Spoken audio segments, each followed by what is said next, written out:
Kita akan bersama-sama membaca dari Mika pada pasalnya yang ke-7. Kita buka kitab Mika pada pasalnya yang ke-7.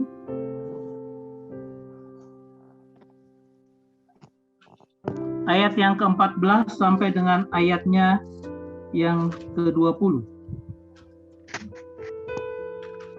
Mika pasal 7 ayat 14 sampai dengan 20, dan saya akan membacakan untuk kita.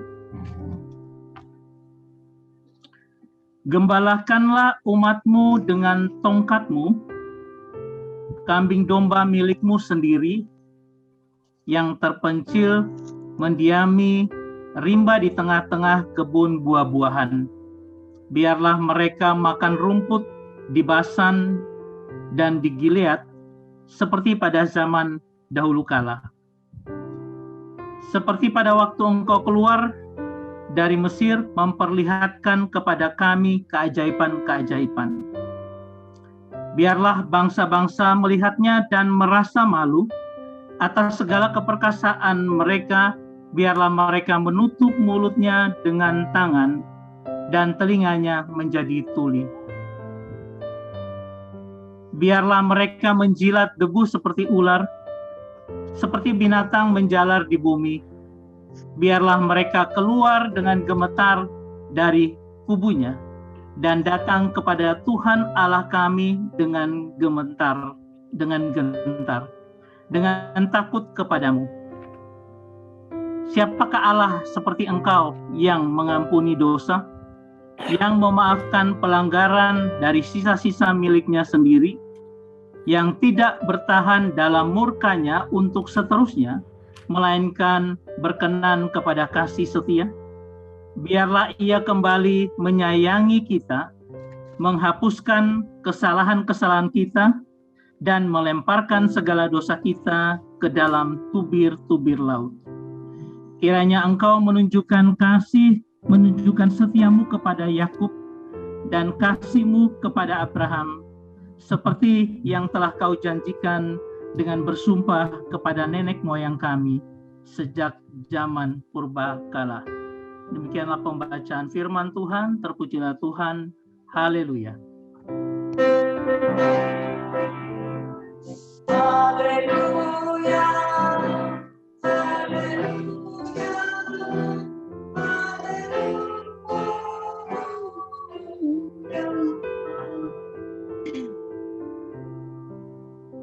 Ya, Bapak Ibu yang terkasih, kita akan bersama-sama merenungkan akan firman Tuhan pada malam hari ini. Saya sendiri jadi LCD-nya karena Pak Gede hari ini tidak bisa, sehingga ada banyak kekurangan sana-sini karena konsentrasinya terpecah. Tapi mari kita coba renungkan bagian firman Tuhan ini. Seperti yang judul yang disampaikan di dalam SBU, saya memberikan siapakah El, karena El ini adalah Allah dari begitu banyak El pada zaman itu. Lalu Mika ini menunjukkan siapakah El, siapakah Allah yang seperti, nah maksudnya dia yang seperti Yud-He-Vav-He, artinya yang seperti Tuhan Israel, yang seperti Yehova Israel. Nah, ini bicara tentang pengharapan pemulihan, karena memang perikopnya di dalam pasal 7 ini bicara tentang doa minta tindakan dan belas kasihan Allah, ya, karena ada pengharapan untuk mereka dipulihkan, dan hanya bergantung pada ada dua kasih dan kesetiaan perjanjian Tuhan. Nanti kita akan melihatnya bersama. Nah, kalau kita melihat itu di dalam seluruh bacaan seperti ini yang tadi sudah kita baca, saya akan menekankan pada ayat 18 dan ayat yang ke-20. Walaupun kita akan melihat masing-masing ayat untuk secara overview aja apa pengertiannya.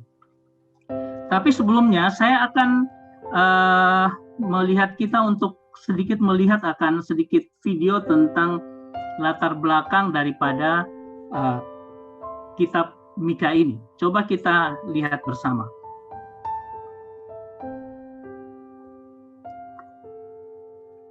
Book of the prophet Micah. Micah lived in a small town named Moreshet in Ini the southern kingdom of Judah, about Mika the same di time as Moreshet dia Isaiah. tinggal, And both the northern and southern kingdoms of dan Israel itu lived di long daerah ago, and selatan. both had been violating their covenant with the God of Israel. So Micah warned that God would bring the big bad empire of Assyria to take out the northern kingdom and come ravage Jerusalem. Jadi ada And he also kerajaan warned that after them, Babylon Asyur would bring yang an akan even menghancurkan greater Samaria, Like all the prophets, Micah spoke on God's dan behalf to kemudian accuse Israel. Or as he puts it in chapter 3, I am filled with diikuti oleh strength, Babylon with the Spirit of God, with justice and power, yang to akan juga declare how menghancurkan Israel akan has rebelled. Yerusalem. Jadi ini adalah kondisi ketika Mika menghadapi, dia melihat bagaimana tahun 722 sebelum Masehi Samaria dihancurkan.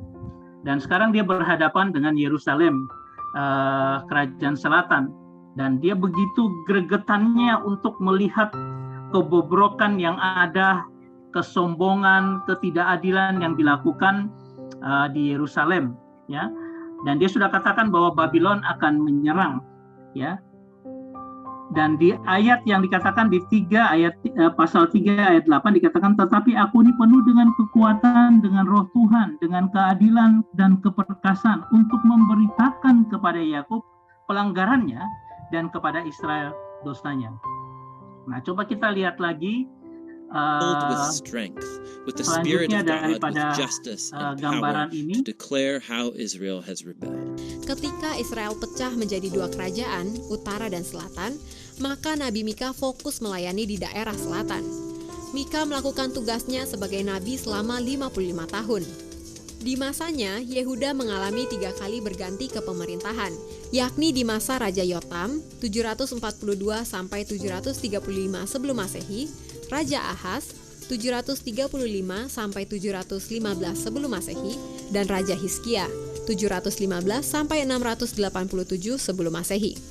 Mirip dengan Nabi Amos yang bernubuat di Israel Utara, maka Mika bernubuat di Israel Selatan. Bencana yang disampaikan oleh Amos kepada Israel Utara juga disampaikan oleh Mika kepada saudaranya. Walau sama-sama menyerukan kabar kehancuran, namun di sisi lain, kabar yang Mika sampaikan mengandung nuansa eskatologis yang kuat tentang masa depan dunia yang indah. Sebab ia melihat bahwa korupsi merajalela dalam kehidupan Israel Utara dan Israel Selatan, terutama dilakukan oleh para pemimpin keagamaan. Ada banyak tuan tanah yang menindas orang-orang miskin, penyelewengan hukum, dan ritual peribadatan yang tidak sungguh-sungguh. Nabi Mika sangat keras mengutuk para pemimpin Yehuda yang korup, nabi-nabi palsu, imam-imam fasik, pedagang-pedagang yang tidak jujur, dan hakim-hakim yang kena suap. Ia menyaksikan ketidakadilan sosial yang terjadi di Yehuda dan memprotes kultus-kultus kepercayaan palsu. Ia memperingatkan orang-orang yang merampas hak dan harta milik orang lain. Ia berkhotbah menentang dosa-dosa ketidakadilan, penindasan para petani dan penduduk desa, keserakahan, kekikiran, kebejatan, dan penyembahan berhala, dan mengingatkan akan dampak yang berat jikalau umat dan pemimpinnya terus bersikeras melakukan kejahatan. Ia juga meramalkan kejatuhan Israel dan ibu kotanya Samaria, Mika 1 ayat 6-7, dan juga kejatuhan Yehuda dan ibu kotanya Yerusalem, Mika 1 ayat 9-16, Mika 3 ayat 9-12. Pewartaan Mika senada dengan Nabi Amos, Hosea, dan Yesaya bahwa Tuhan akan memakai bangsa asing untuk menghukum Israel yang sudah berdosa. Dari pengajaran Mika, ada 2 sisi keadaan yang hendak ia sampaikan. Pertama, sisi kerusuhan yang akan timbul di Yehuda akibat karakter buruk yang diperlihatkan oleh raja dan rakyat Yehuda dalam waktu yang sangat lama. Kedua, sisi kerukunan yang akan diperlihatkan oleh Allah atas Yehuda dan dunia. However, the book ends with Nah, ini another pada powerful bagian note of hope. pembacaan Israel kita. is personified as an individual who is sitting alone in shame. Dia melihat bagaimana It's a clear menderitanya image of banyak Israel's orang juga destruction and karena exile. And this individual is watching for God's mercy, and he begs God to listen and Nah, forgive. ini ketika But dia why? berdoa Why should dan God minta listen to Tuhan and forgive untuk this faithless mendengarnya, and rebellious people? Well, the poet offers 2 ada reasons. 2 reason, First, he says alasan, because of God's harapan. character. Pertama Who is a bicara God tentang like you, who forgives sin karakter and pardons Allah. rebellion. He knows that God's mercy is more powerful than his Yaitu anger kasih. or his judgment. And the second reason is because of God's promises. Dan yang He kedua says, adalah janji you Allah. will stay true to Jacob and show covenant love to Abraham as you swore so long ago. Ya. Now these are the final words of the book. Jadi ini ada dua pengharapan yang dihadapi oleh Mika untuk pembacaan yang kita baca pada malam hari ini. Oke, kalau kita melihat Mika pasal 7 ayat 18 saja, kita akan melihat bagaimana luar biasanya kasih Tuhan seperti ini. Siapakah Allah yang seperti engkau yang mengampuni dosa dan memaafkan pelanggaran dari sisa-sisa miliknya sendiri yang tidak bertahan dalam murkanya untuk seterusnya melainkan berkenan kepada kasih setia. Dan juga ayat ke-19. Coba kita lihat gambaran apa sih sebenarnya yang Tuhan ingin selesaikan dengan umatnya. Dan kita akan melihat bagaimana kasih yang luar biasa.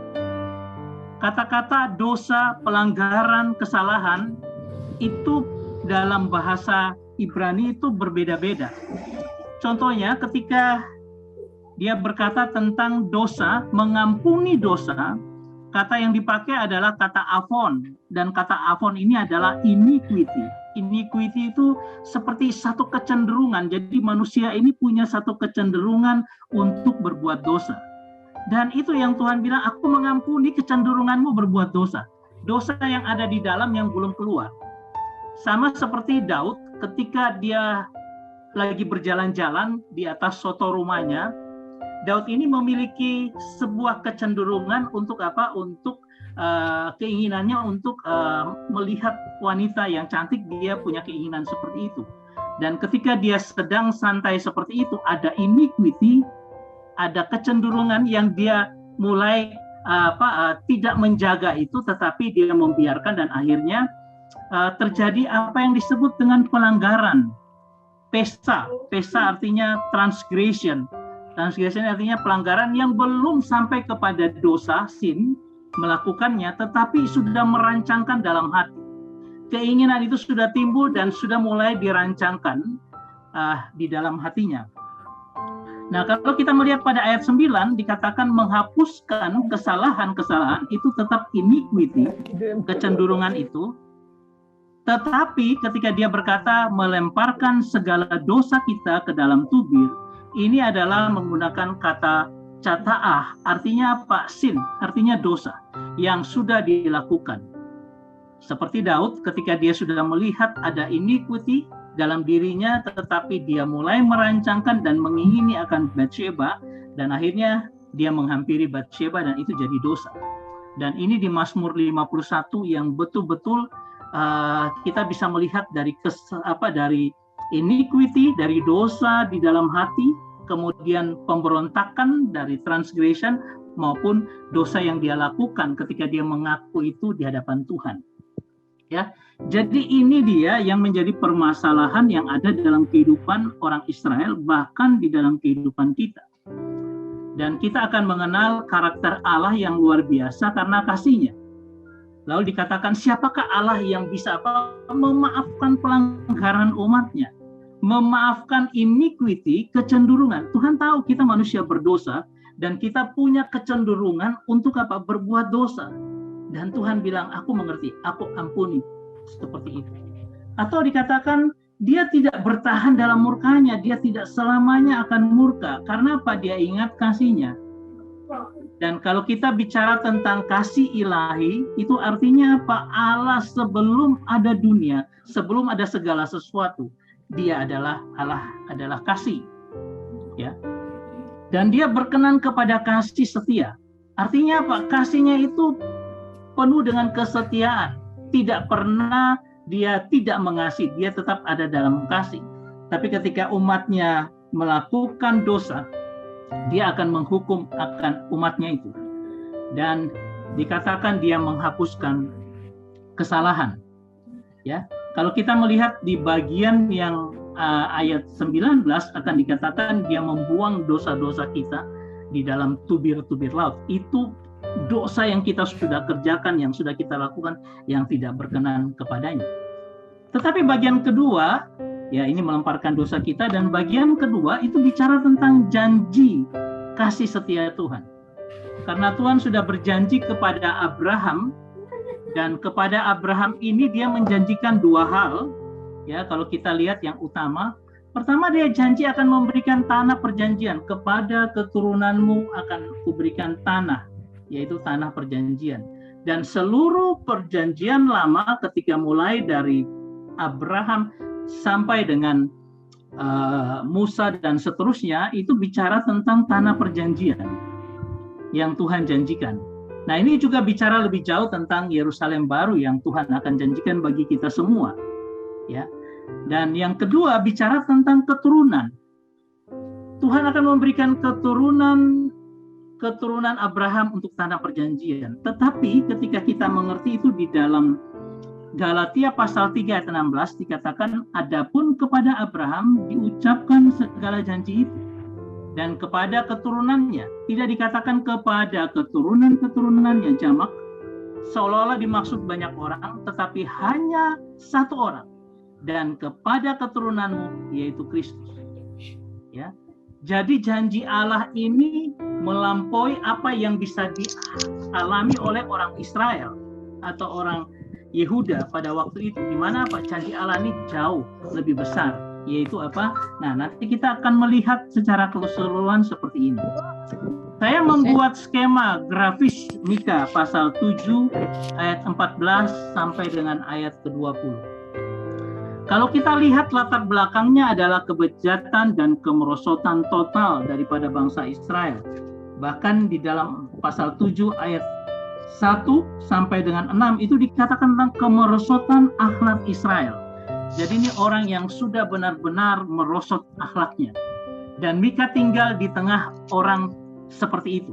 Dan dia berteriak untuk mengingatkan Tuhan akan kasih-Nya dan perjanjiannya. Kita coba lihat seperti ini.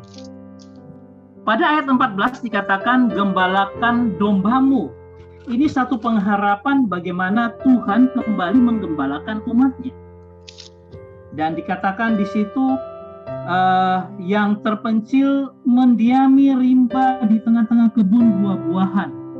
Ada padang rumput di Basan dan di Galilea. Ini menggambarkan bagaimana keinginan yang kuat untuk supaya apa? Tuhan mengembalakan lagi domba-dombanya. Ya, pada ayat 14. Kemudian pada ayat 15 dikatakan, digambarkan seperti keluar dari Mesir, memperlihatkan keajaiban. Laut Teberau terbelah menjadi dua. Dewa-dewa Mesir semua dijatuhkan dan ditundukkan oleh Allah Israel. Ya. Ini mau menggambarkan bagaimana Mika ini berharap itu hal yang pernah terjadi dan luar biasa itu Tuhan nyatakan. Tiang awan, tiang api di padang gurun yang menunjukkan penyertaan Tuhan. Sehingga apakah keajaiban-keajaiban itu membuat bangsa-bangsa itu takjub. Lalu dikatakan pada ayat 16, bangsa-bangsa menjadi malu. Ya. Pada ayat ke-16, bangsa-bangsa yang melihatnya dan merasa malu. Karena apa? Keajaiban Tuhan menyertai bangsa ini. Sehingga bangsa-bangsa yang lalu, yang lainnya menjadi malu. Ya. Kemudian dikatakan, atas segala keperkasaan mereka yang mereka bilang mereka perkasa, tapi Allah Israel dengan kedahsyatan keajaibannya menunjukkan sehingga apa? Mereka menutup mulutnya dengan tangan dan telinganya menjadi tuli. Karena apa? Mereka tidak bisa berbuat apa-apa terhadap Allah yang dahsyat itu, yang memimpin umatnya. Dan ayat ke-17 dikatakan, biarlah mereka menjilat debu seperti ular. Ini artinya Allah bangsa-bangsa itu ditundukkan. Ya. Dan apa? Dan dikatakan biarlah mereka keluar dengan gemetar dari kubu-kubunya dan datang kepada Tuhan. Allah kami dengan gentar, dengan takut kepadamu. Jadi menggambarkan Tuhan menundukkan bangsa-bangsa yang lain. Saudara, pada ayat ke-18 secara unik Mika ini mulai berteriak. Siapakah El seperti Yehova? Siapa Allah yang begitu dahsyat, yang luar biasa, yang menundukkan semua bangsa-bangsa yang lain, yang menunjukkan keajaibannya yang luar biasa, memimpin bangsa Israel.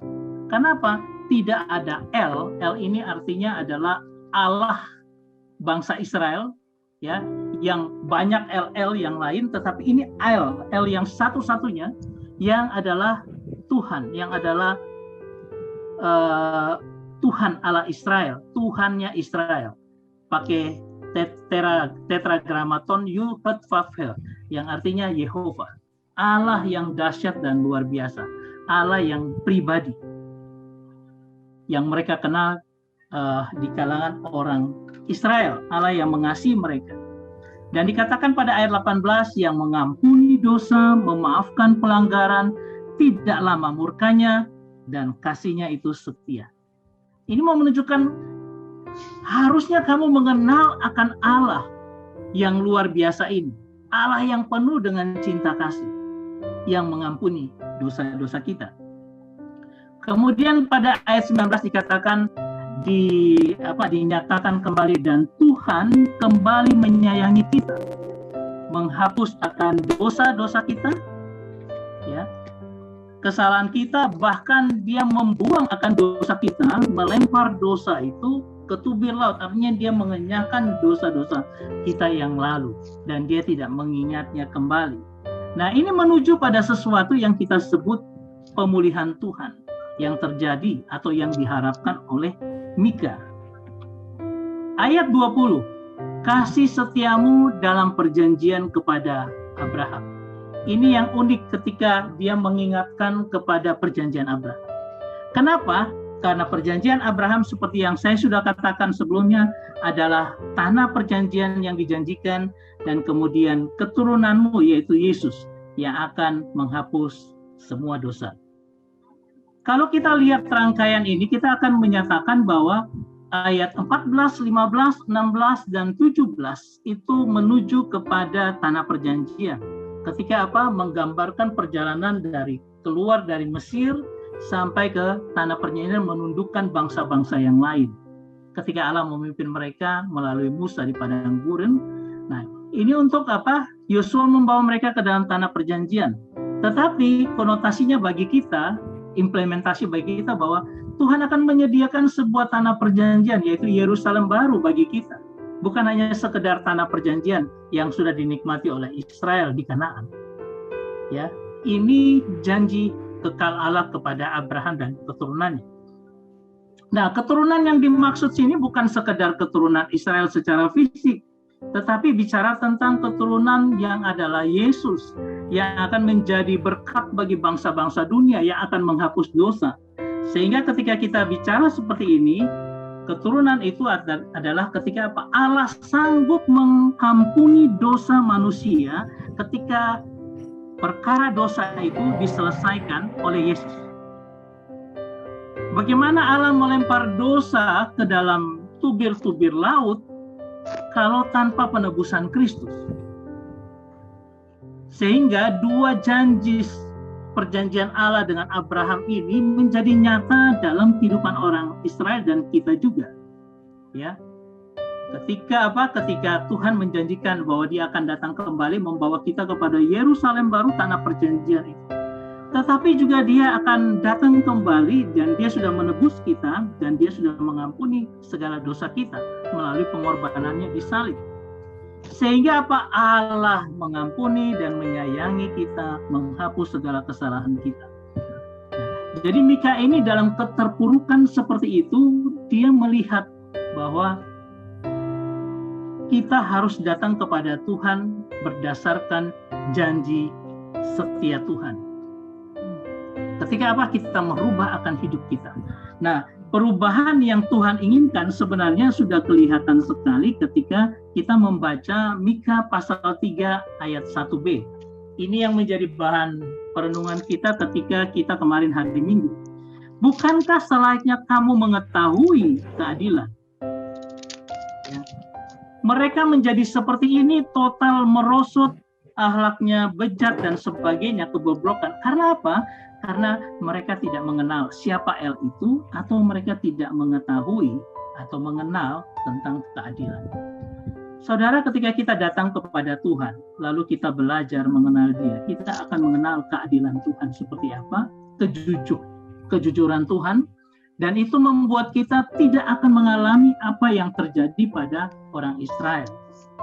Dikatakan di dalam bahasa Ibrani dikatakan halof lakem ladaat et hamispat. Artinya apa? Bukankah, tidakkah kamu harus tahu? Nah, kata tahu ini bukan hanya sekedar tahu aja, mengetahui, tetapi sebenarnya mengenal, karena dia pakai kata ladaat. Ladaat dari akar kata yada, yang artinya apa? Saya mengetahui bagaimana cara hidup dalam kejujuran, dalam kebenaran di dalam Tuhan. Dengan apa? Saya terus bergaul dengan dia. Supaya apa? Saya mengenal dia. Makanya Mika menyatakan, siapakah El? Artinya kenalilah dia El, dia yang adalah Adonai, dia yang adalah Allah kita. Supaya apa? Supaya kita mengetahui keadilan, supaya kita tidak melakukan kemerosotan, kebobrokan total sebagaimana yang dialami Israel dan mereka harus dihukum.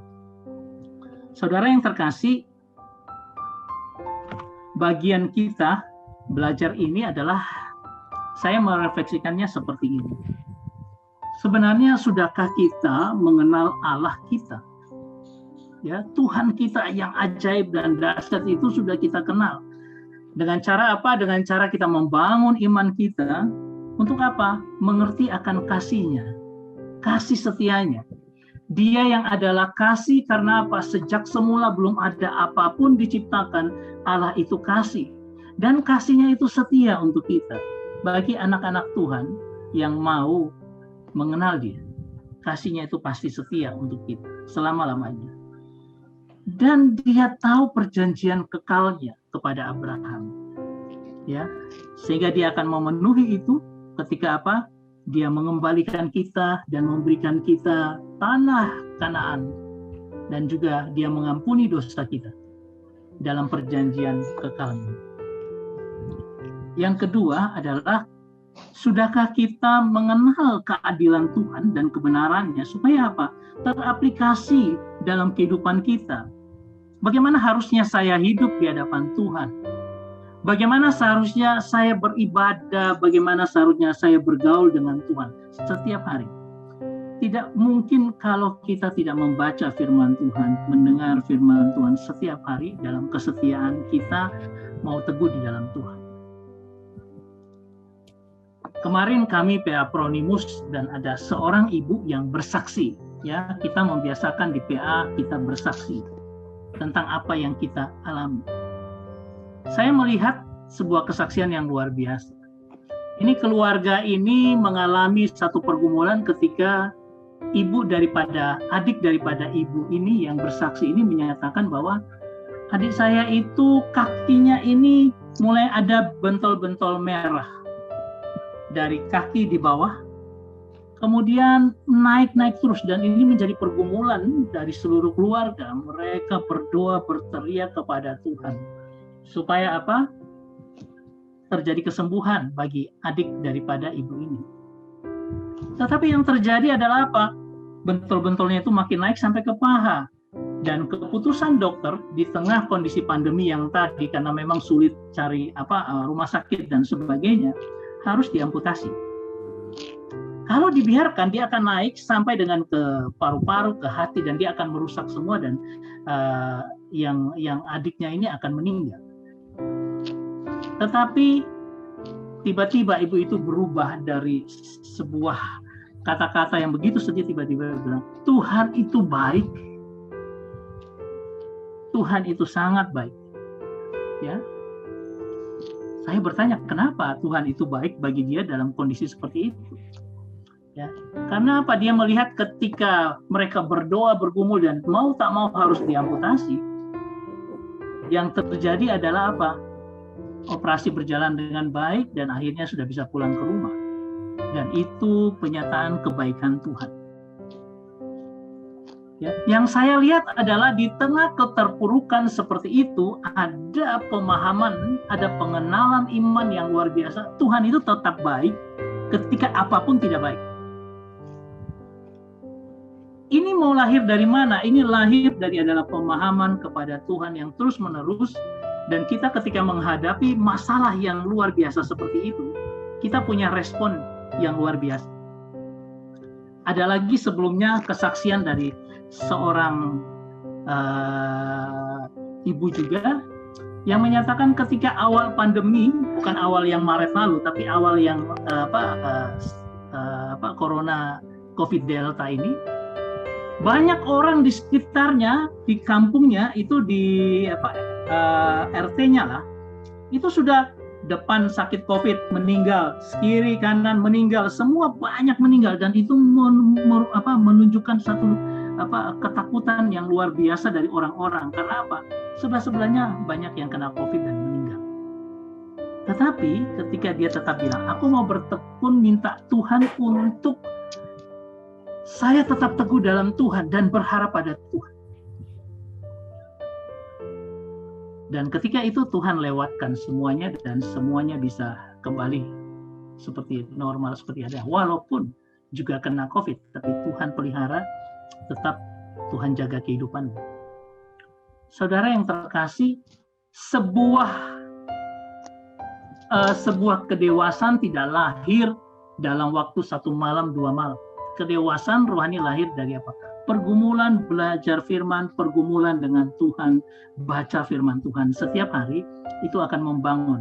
Jadi ketika kita menghadapi hal sulit, kita akan tetap melihat, oh kasih setia Tuhan yang luar biasa. Perjanjian kekalnya kepada Abraham yang menghapus dosa kita dan sebagainya tidak menjadi masalah lagi bagi kita, karena dosa kita sudah diampuni. Itu yang menjadi dasar dan pegangan kita. Sehingga apa? Aku mau hidup dengan Tuhan, aku mau melakukan keadilan, aku mau kenal Dia, supaya apa? Aku nyatakan itu dalam kehidupanku dan kehidupanku berkenan kepada-Nya. Saya berharap kita mengerjakan akan firman itu dalam kehidupan kita. Bukan hanya sekedar dibaca, tapi coba renungkan dengan baik, dan kemudian bangun iman kita terus, keteguhan dalam hati kita, supaya ketika sesuatu semakin memburuk, dan saya katakan bahwa ke depan semua tanda tanya. Ada yang berkata bahwa bulan September ini akan ada serangan lagi dan sebagainya yang lebih besar, kita tidak tahu. Tapi marilah kita persiapkan hati kita ketika menghadapi semua itu, sambil ingat kasih setia Tuhan, karakter ilahinya yang luar biasa, perjanjian kekalnya akan ada dalam kehidupan kita yang menyertai kita sampai kapanpun, tidak terbatas oleh waktu, oleh tempat, dan sebagainya. Asal kita tetap teguh dalam Dia. Tuhan memberkati kita semua. Amin.